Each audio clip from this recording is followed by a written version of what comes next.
Imagine an element, a single mineral group that powers all the electric cars, wind turbines, F-35 fighter jets, and even all the smartphones in the entire world. But one country, yes, you heard it right, just one country controls 95% of its production. But what happens when this country flips the switch? As 2025 comes to an end, let me bring to you the rare earth crisis that shook this year. Today, we'll break it down bit by bit, building the full picture step by step. So hit that subscribe button and let's dive in. So what are rare earth elements? REEs, or rare earth elements, are 17 naturally occurring metallic elements.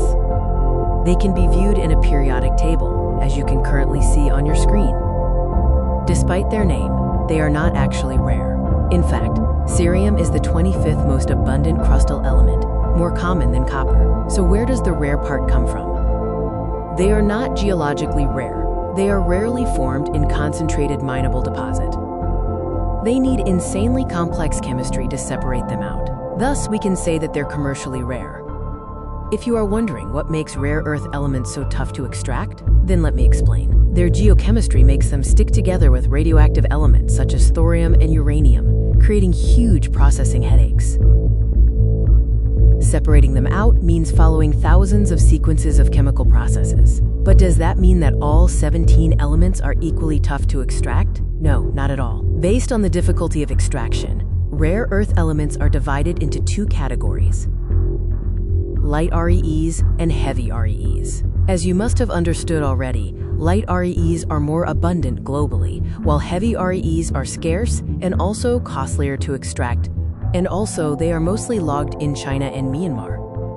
But these heavy rare earth elements are extremely crucial for commercial purposes because they are critical for high-performance magnets, which are used in defense sector as well as in electric vehicles. More interesting than their geological occurrence is their market economics. In 2024, the rare earth elements market had hit $12.44 billion and is further projected to hit $37 billion by 2033. Now, let me help you calculate. It is a CAGR of 12.83%. It sounds large, but these numbers are tiny compared to the $7 trillion of industries that these elements power. These elements constitute less than 5% of the total manufacturing cost of the industries. But since they are irreplaceable in nature, the elements cause crucial bottlenecks for electric vehicles, renewables, defense tech, semiconductors, and whatnot. That's why I often say that rare earth elements might be small in size, but they punch way above their weight. As we have understood by now, these rare earth elements are extremely crucial in the production of several high-stakes, as well as high-tech products. Thus, whoever controls their supply chains and their reserves holds the key to an industry that is valued at $7 trillion USD. So who's got the reserves? According to estimates, the global total is between 90 to 120 million metric tons, and China leads the way with 44 million tons, which is 48% of the total global estimate. But China is not the only country who holds these reserves. We have got Brazil at 21 million, India at 6.9 million, and Australia at 5.7 million. But here is the crucial point. Holding reserves does not automatically make you a global producer. For example, India produces only 2,900 MT, despite reserves of 6.9 million, while the US produces at second rank at 45,000 MT, although its reserves are much lesser than us at 1.9 million because the processing gap kills us. This teaches us a very important lesson, that reserves are not equal to output and assets are not equal to development. We might possess assets, but we need the right engineering sophistication in order to tap into them and to capitalize on them. We can learn from China, which has the strategic upper hand over here because of its engineering sophistication and leads the market with a 70% share. Mining is only stage 1 in a 5-stage supply chain of rare earth elements, and China rules every single of these phases. But why is that so? Why not any other country? Why can't any other countries develop these abilities? Historically, separation plants in the United States and Europe were decommissioned in the 1980s and 90s when Chinese government subsidies and permissive environmental policies had undercut global competitors. When those plants closed, decades of specialized knowledge and infrastructure were abandoned, creating a skills vacuum which is now difficult to breach. And this brings us to the most crucial point of the 2025 rare earth crisis.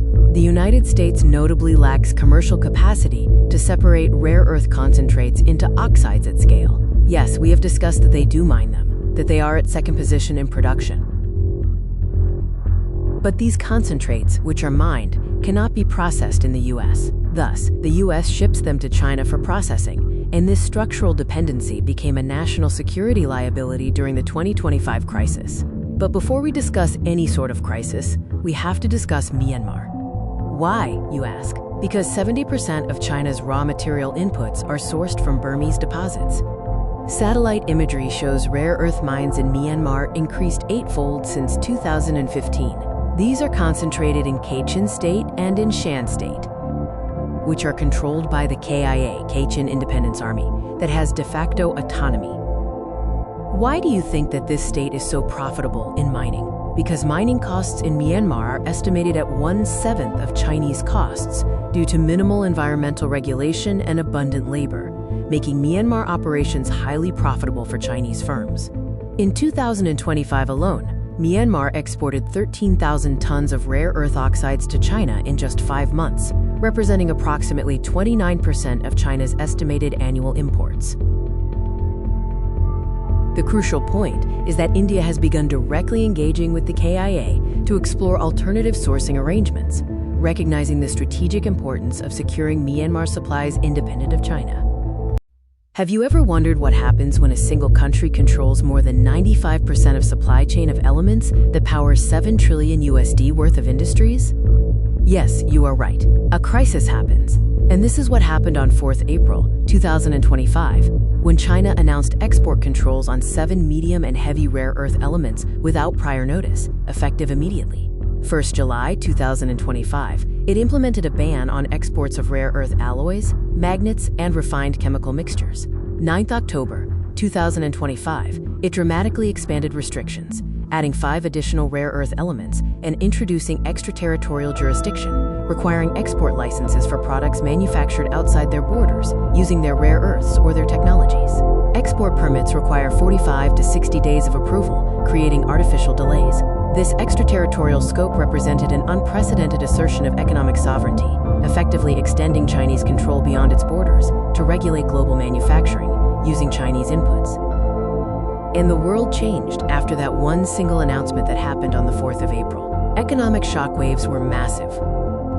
The April and July 2025 restrictions immediately disrupted global supply chains. Maruti Suzuki India reduced EV production target from 26,000 to just 8,000 unit because they faced potential production line shutdowns. Rare earth magnet shipments fell by 74% in May 2025, and the existing inventories provided only 4 to 6 weeks of buffer stock. The prices of certain HREEs saw an increase of 3,500% to 4,000%. Extended clearing times, 45+ days, for export permits created multi-month delays. Manufacturers of semiconductor component faced sourcing delays and cost increases. China's concurrent investigation targeting U.S. semiconductor companies created broader chilling effects. Electric vehicles faced production deferrals of 2 to 6 months and price increases of 5 to 8%, which is an equivalent of 8,000 to 13,000 price increase for a 1.6 lakh EV scooter. Conventional vehicle production, defense contracting, and data center expansion faced comparable bottlenecks.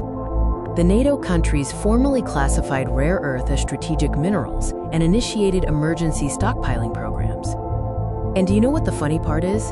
That this is as much a supply chain issue as it is a geopolitical or an engineering sophistication issue. Despite the apparent importance of rare earth elements, supply chain visibility remains severely constrained. Most companies can identify only direct Tier 1 suppliers, but cannot trace rare earth origins or dependencies at even Tier 2 or 3 supplier levels, creating blind spots in risk assessment.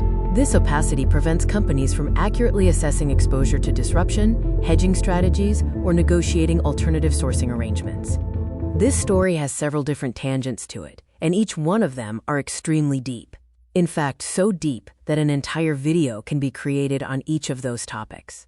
If you like today's story, please press the like button and mention in the comment section. so that I can bring to you the next part of it, and also more such well-researched reports. Thank you. Have a good day, and a very, very happy new year to all of you.